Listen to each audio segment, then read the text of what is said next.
je suis Audrey Forest. Bonsoir, je suis Kelly Street. Bonsoir, je suis Audrey Aguirre. Auteur, compositeur, interprète. Vous avez remarqué, hein? Ouais, 3 noms, 3 échecs. Ouais.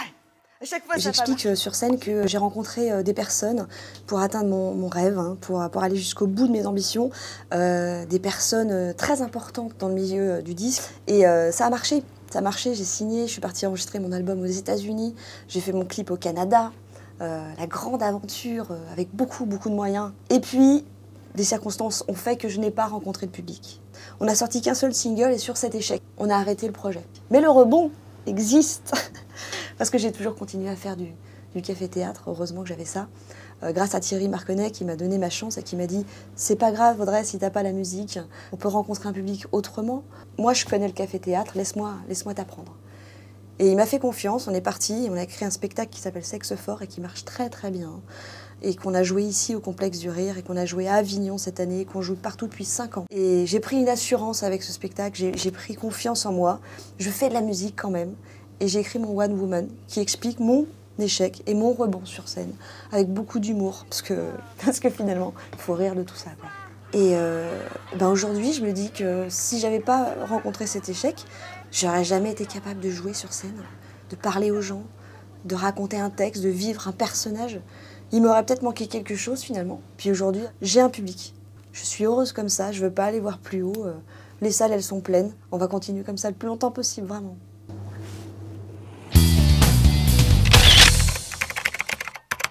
L'échec dans le sport, ça fait partie d'une vie de sportif. Alors, ça peut être aussi bien qu'une semaine à l'autre, quand on gagne ou la semaine d'après on perd. Parfois c'est difficile de se remettre en question parce qu'il faut encaisser déjà le sentiment de défaite, de l'échec. On était champion de France avec le Stade français. En 2005, on perd quand même les 2 finales, Coupe d'Europe et Championnat de France, où là c'était vraiment une catastrophe, où on se retrouve d'être au plus haut. Et que même si on est arrivé en finale, on a le sentiment qu'on est au plus bas. Et là, il faut se repartir de zéro parce qu'il faut essayer de reconstruire avec des nouveaux joueurs qui sont arrivés. Dans le rugby, je trouve déjà c'est un sport de contact, un peu de combat. Quand on est plaqué ou quand on se retrouve au sol, c'est pas pour ça qu'il faut rester. Il faut qu'on se remette debout, il faut qu'on avance encore. Et c'est la même chose un petit peu en dehors de terrain quand on regarde les stratégies, quand on regarde tout ça. C'est d'avoir ce même état d'esprit, c'est de relever et de repartir de zéro et reconstruire quelque chose pour de nouveau. Et justement, après, en 2007, on a réussi à regagner notre titre.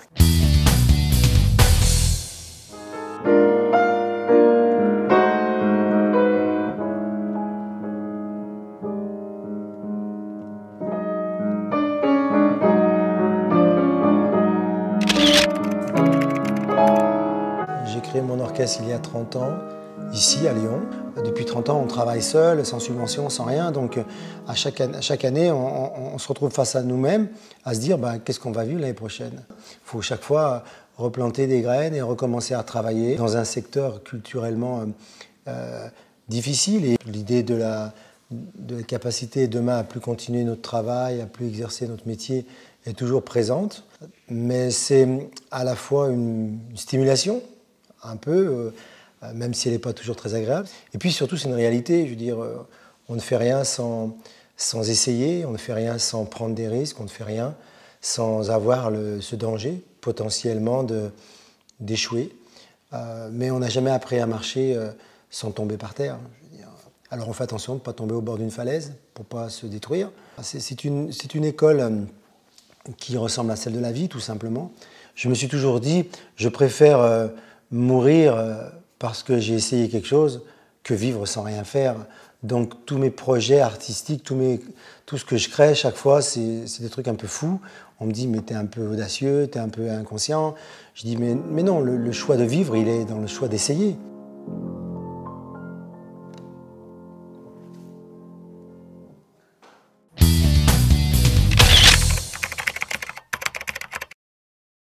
La France sanctionne les échecs et ne valorise pas les talents.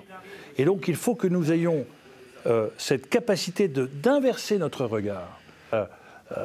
Philosophe libanais disait que la flûte dont on tire le meilleur son, a été marqué par la souffrance de la serpette qui l'a taillé. Les réussites sont éclairées par les échecs.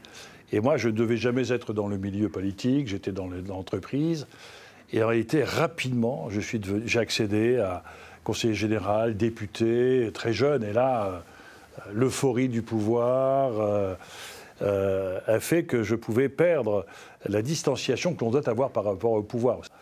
Et la défaite qui m'a fait perdre mon mandat de député m'a ramené à la brutale réalité qu'en France, on considérait un titre comme une supériorité, non pas comme une responsabilité, et qu'en réalité, c'est pas parce que vous exercez des fonctions de ministre que vous êtes supérieur, vous êtes simplement plus responsable.